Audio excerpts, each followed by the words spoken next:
જો આટલી બીમારીઓ હોય તો ભૂલથી પણ ભીંડાનું શાક ખાતા નહીં તો દવાખાને દોડવું પડશે. ભીંડા એક એવી શાકભાજી છે જે મોટાભાગના લોકોની ફેવરિટ હોય છે. તેને બનાવવી ખૂબ જ સરળ છે. ભીંડી ફ્રાય, શાકભાજી વગેરે લોકોને બનાવીને ખાતા હોય છે. તાસીરમાં ઠંડી ભીંડીનું સેવન તમે ગરમીમાં કરશો તો શરીર ઠંડુ રહેશે. ભીંડામાં કેટલાય પ્રકારના પોષક તત્વો પણ હોય છે. Fibre, iron, manganese, copper, magnesium, potassium, calcium, vitamins, amino acid વગેરે ભરપૂર હોય છે. ભલે તમે ભીંડાનું શાક મોતથી ખાતા હો અને તેના સ્વાસ્થ્ય પર કેટલાક ફાયદા પણ છે, પણ શું તમે જાણો છો કે અમુક બીમારીઓમાં ભીંડાનું સેવન ક્યારેય કરવું જોઈએ નહીં? આવો જાણીએ કે કઈ સ્વાસ્થ્ય સંબંધિત બીમારીઓમાં ભીંડાનું સેવન ન કરવું જોઈએ, કઈ શારીરિક સમસ્યામાં ભીંડાનું સેવન નુકસાનકારક છે.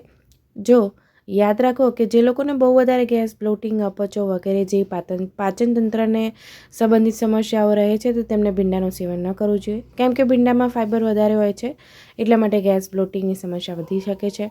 જે લોકોને પહેલાંથી જ કિડની સંબંધિત કોઈ રોગ છે તો તેમણે પણ આ શાકભાજી ન ખાવી જોઈએ. ખાસ કરીને કિડનીમાં સ્ટોન હોય તો ભીંડાનું શાક ક્યારેય ન ખાવું જોઈએ. જો તમને ખાવાની ઈચ્છા થાય તો એક્સપર્ટ પાસેથી જાણી લેવું જોઈએ. અમુક લોકો ભીંડાને વધારે તેલમાં ફ્રાય કરી અથવા તો તળીને કરકરી બનાવીને ખાવાનું પસંદ કરે છે. જો આવું તમે રેગ્યુલર કરતા હો તો તેનાથી કોલેસ્ટ્રોલ લેવલ વધી શકે છે. ઓછા તેલ મસાલામાં બનેલું ભોજન હાર્ટ માટે પણ હેલ્ધી હોય છે. ફાઇબર વધારે હોવાના કારણે તમને ભીંડાથી ડાયરિયા થઈ શકે છે. સાથે જ શરદી, ખાંસી, સાઇનસની સમસ્યા થવા પર પણ તમારે ભીંડાથી દૂર રહેવું જોઈએ.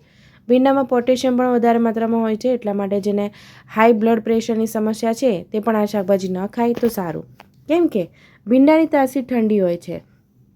એટલા માટે ખાંસી, શરદી, ગળામાં ખરાશ, તાવ વગેરેમાં તેને ન ખાવા જોઈએ, નહીં તો તેના લક્ષણ ટ્રિગર થઈ શકે છે, એટલે કે વધી શકે છે.